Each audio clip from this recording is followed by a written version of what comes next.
আগের ব্লগে বলেছিলাম তোমাদেরকে যে আমার সাথে আর একটা ফ্রেন্ডও গেছিলো শপিংয়ে, তো তারই অ্যাকচুয়ালি শপিং ছিল সে এই ফ্রেন্ডটা।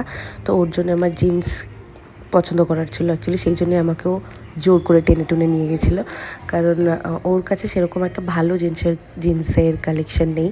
তো আমি বললাম যে চ একটু কালেকশন দেখ কেমন লাগে তোর। তো একটা ব্যাগি জিন্সও নিয়েছে, একটা জুতো নিয়েছে, একটা শার্ট নিয়েছে, অনেক কিছু কিনে ফেলেছে।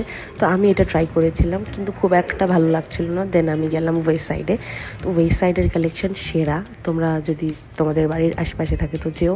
তো তারপরে ডিনার করেছি একটা রোল খেয়ে, ব্যাস। রোলটা যদিও আমার সেই ফ্রেন্ডটাই খাইয়েছে, বাট স্টিল খুবই টেস্টি ছিল। কলকাতার মতো না হলেও ব্যাঙ্গালোরের স্টাইলে ঠিক আছে, ফাইন।